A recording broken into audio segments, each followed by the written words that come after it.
কুমিল্লার পদুয়ার বাজার ইউটার্নে সড়ক দুর্ঘটনায় ৪ জন নিহতের ঘটনায় অভিযুক্ত হানিফ পরিবহনের বাসটিকে আটক করেছে highway police. Mainamati highway crossing থানার ওসি ইকবাল বাহার মজুমদার বিষয়টি নিশ্চিত করেন, তবে বাসটির চালককে গ্রেফতার করতে পারেনি পুলিশ।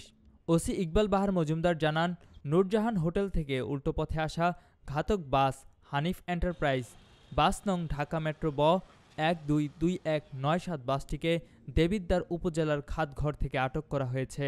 রবিবার বাসটিকে আটক করা হয়।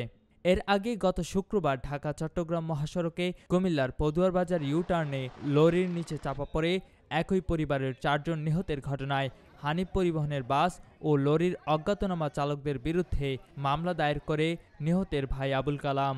এছাড়াও সেনাবাহিনী, হাইওয়ে পুলিশ ও সড়ক ও জনপথ বিভাগের সমন্বিত মতামতের ভিত্তিতে পদুয়ার বাজার পল্লী বিদ্যুৎ সমিতির সামনে ইউটার্ন বন্ধ রাখার সিদ্ধান্ত নেওয়া হয়েছে।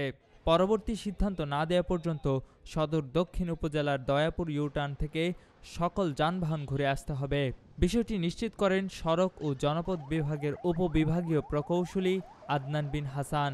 তিনি জানান, পদুয়ার বাজার ইউটার্ন এলাকাটি সেনাবাহিনীর ঊর্ধ্বতন কর্মকর্তা, হাইওয়ে পুলিশ ও সড়ক ও জনপথ বিভাগের কর্মকর্তারা পরিদর্শন করে এই সিদ্ধান্ত নিয়েছেন।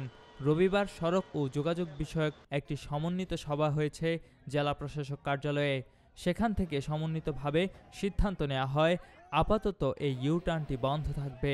শুক্রবার দুপুরে ঢাকা চট্টগ্রাম মহাসড়কের কুমিল্লা সদর দক্ষিণ উপজেলার পদুয়ার বাজারে পল্লী বিদ্যুৎ সমিতির সামনে ইউটার্নে সিমেন্টবাহী লরির নিচে প্রাইভেট কার চাপা পড়ে একই পরিবারের ৪ জন নিহত হয়। এছাড়াও একই সময়ে ওই লরির সামনের অংশের নিচে চাপা পড়ে সিএনজির ৩ যাত্রী আহত হয়।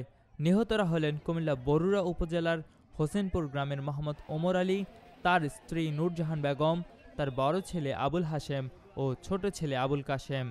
প্রাইভেট কারটি চালাচ্ছিলেন আবুল হাশেম। কুমিল্লার কাগজ, নিউজ ডেস্ক।